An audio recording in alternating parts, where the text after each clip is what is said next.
I wanted to talk about my book that is based on T.S. Eliot's The Wasteland, called Day After the Wasteland, but everybody kind of rolled their eyes and ignored me, and then I realized it's because I already have, maybe more than once. So instead, I want to talk to you about a little-known writer named William Shakespeare. Thanks, Mom. And his sonnets. A lot of people know William Shakespeare from such plays as Peter Pan.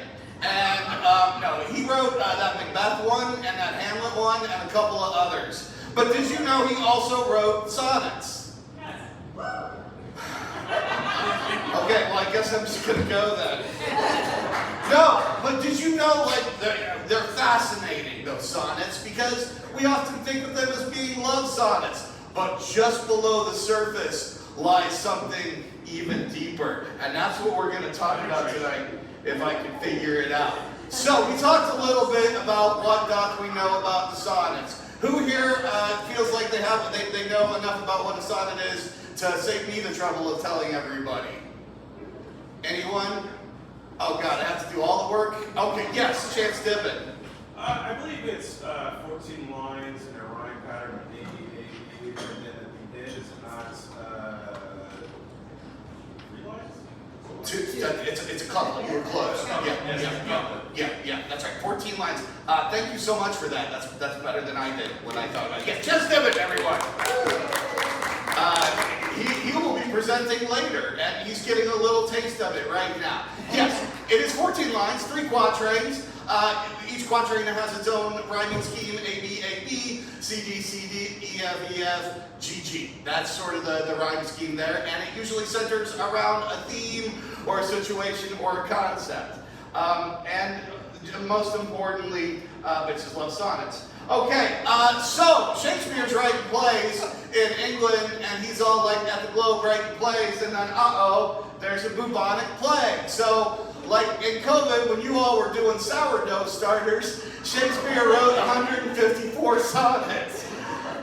He didn't publish. He wrote them in the 1590s. He didn't publish them until 1609.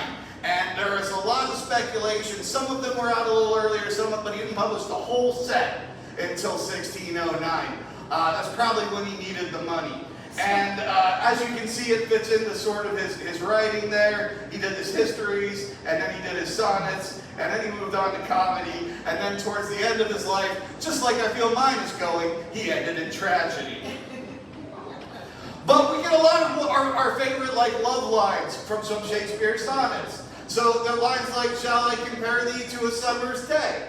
Thou art more lovely and more temperate." That's from Sonnet 18. "Let me not to the marriage of true minds," from Sonnet 116. "Happily I think on thee, then my state, like a lark at the break of day, arising from sullen earth, sings hymns at heaven's gate." That's Sonnet 29, if you were wondering. "And then this thou perceivest, which makes my love strong. To love that well which must leave ere long," is from Sonnet 73, and that's a good golden year sonnet. So if you're still in love with someone and you're old, you can recite that to them, and then they will feel like you have loved them for a long time. It's a good sonnet if you're running out of things to say to each other. So, as I said, published in 1609, the full collection. One thing that Shakespeare did that I think is really interesting, as opposed to the sonnet format, which was in vogue at the time, is that most poets would refer to themselves in the third person throughout those sonnets, distancing themselves from the material and focusing more on the conceptual part of the material that they were going through. Whereas Shakespeare, perhaps because he was a playwright by trade, or perhaps because he was a narcissist, wrote them in first person. So that kind of gives it a different spin than a lot of folks. The first 120 sonnets were written to a young man, and I think young man is doing a lot of heavy lifting in this phrase, but you don't really get an age on that. But the later poems from 128 on are written to someone called the Dark Lady. So no one really knows who the Dark Lady is. Is she one lady, or is she a multitude? Thanks, Courtney. I'm glad you like that. They're personal to the point of awkwardness. And here's the thing thing, people. Here's the shocking revelation for tonight. They are not all lovey-dovey. We're in the middle of the plague, right? Think about post 9/11 or think about COVID. Life is chaos. Everyone is wondering what to do. They're running around sad, terrified, scared for their lives, thinking about their own mortality constantly, and that leads to horniness. This is the perfect time for horny poetry. With that, let me read you Sonnet 136. And I do want to take just a second here to kind of let you know something. This sonnet was actually introduced to me by my mother, who said, you would like this sonnet. It has your name in it a whole lot. And so I'm like, cool, a love sonnet that has the name Will in it. This is just the sonnet for me. I don't know that she knew, sort of dug too deep into the content of it, but it's a little disturbing in retrospect, and soon you'll see why. Sonnet 136 goes like this. If thy soul check thee that I come so near, swear to thy blind soul that I was thy will, and will, thy soul knows, is admitted there. Thus far for love my love suit sweet fulfill. Will fulfill the treasure of thy love. Fill it with wills, and my will one. In things of great receipt with ease we prove, among a number one is reckoned none. Then in the number let me pass untold, though in thy store's account I one must be. For nothing hold me, so it please thee hold that nothing me, a sweet something to thee. Make but my name thy love, and love that still, and then thou lovest me, for my name is Will. That's 136, right? Sounds like a good love poem, right? It sounds beautiful, right? Sounds sweet. Yeah. Horny. Intensely horny. And I'm going to tell you why. First of all, let's look at some Shakespearean slang.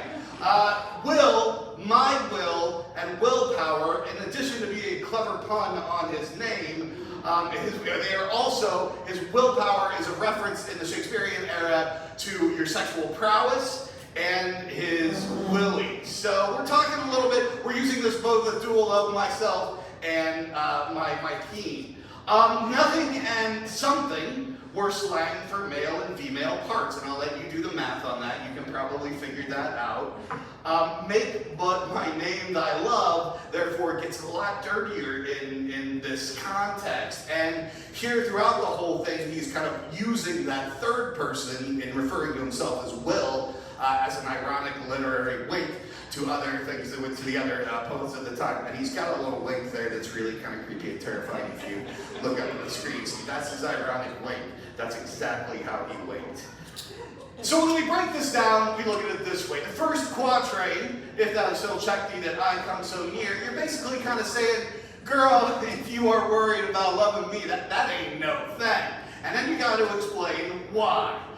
Will fulfill the treasure of thy love, I fill it with wills, and my will one. In things of great receipt, among a ton of things, with ease we prove that number one is reckoned none. You got so many lovers, girl, what's one more? Especially if it's me, right?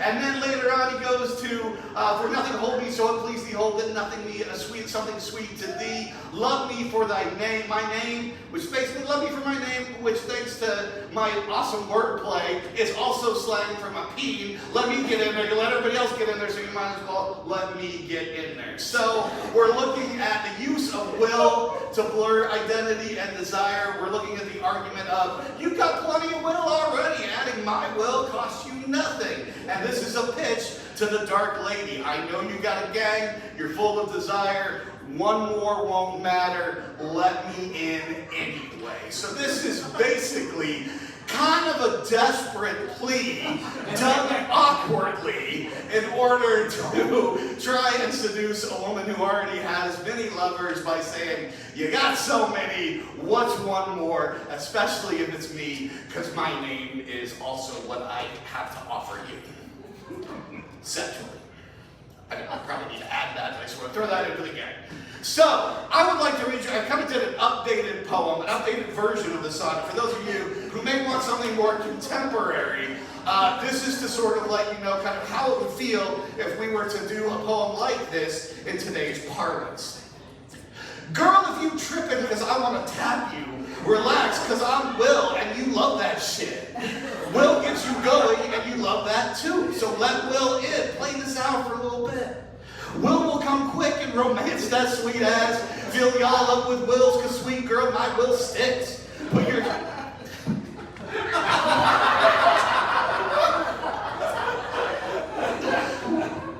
huge man pile straight up on some blast. Cause what's one more will when you full of dicks? Who whispers certain nothings in your ear? My something makes you nothing feel so good. Ain't no girl can love me like you, my dear. But to stay with you, I'll let you do some dudes. Keep Willie in the places Willie filled. That place is you, girl, cause I have that will.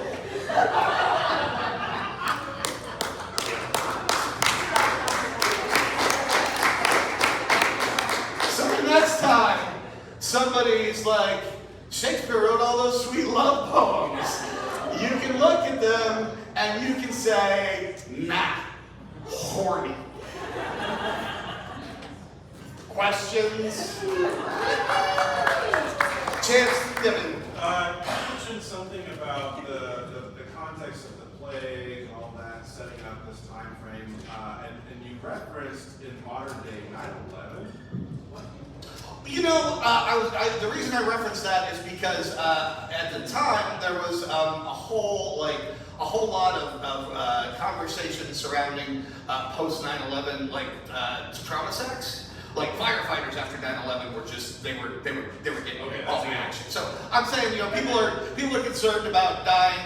They're driven by passion to kind of, I don't know whether that's a biological imperative or it's just people like to get freaky when things are dark. But yeah, that's where that kind of came from, and I agree. It's not as easy of a transition, but that's what I was kind of referring to. Any other question? Yeah, here we go. Okay. You didn't say this explicitly, but your mom like 100% named you after that poem, right? Your hot mom. Your hot mom. I'm gonna have to let my mom answer that. Were you aware of what this poem was about? I was not.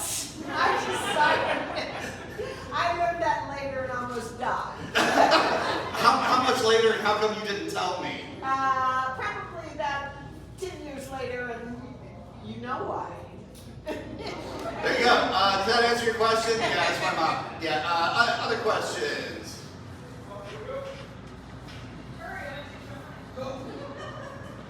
With his birthday coming up in 2 weeks, do you have any birthday sonnets to share?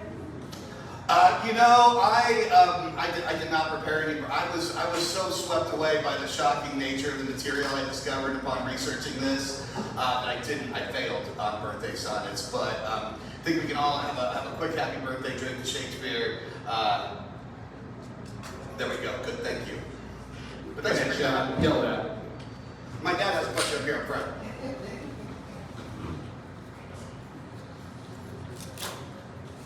So, does Jack call it your Willie? Any other questions?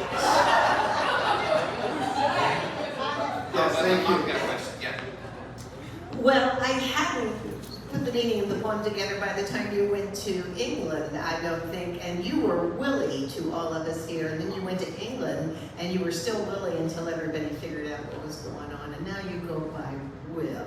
So I admire you for that. I wonder, since you knotted up the whole rest of the sonnet, why you let from something to nothing go and didn't do anything with that in the sonnet. And would you guys make that up on the spot? Well, first of all, you were going to be here, and I have some decorum, so I leave that to the master.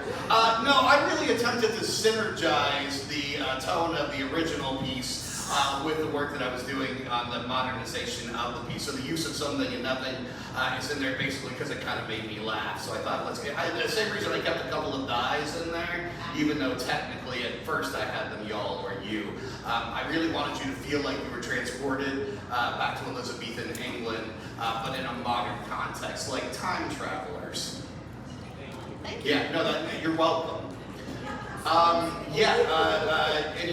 Any other? Oh, actually, interesting side note too. we were talking about the Dark Lady, that these poems were written in a reference to me leaving for England, being a Willie. One of the possible Dark Ladies was a brothel keeper whose name was Lucy, because every English lady is named Lucy, and that was also the name of my ex-wife that I moved to England to get married to. Not the same person, but isn't that weird? Yeah. Kennedy's secretary was named Lincoln, and Lincoln's secretary was named Kennedy. It's all together, it's all connected. Any other questions about Shakespeare? Yes, Dad. Okay, never mind. Any other? Okay. All right, great. Thank you so much. Yeah, everybody. thank you, Will.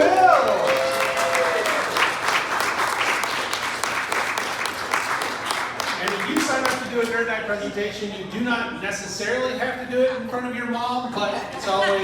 Does anyone want a copy of either the initial sonnet or the modernized sonnet? Not you. You lost your privileges. All right, well, which one do you want? Modern or original? Modern. Which one are you? Okay, all right. There you go. All right, fantastic. Thanks so much, Will. We are going to go ahead and take a few minute break, so stretch your legs. If you want to learn just a little bit of etiquette, you can just poke your ear into what's going on next door with the etiquette dinner, so that's exciting. But we'll take a few minute break, and we'll be back at it with our second presentation soon.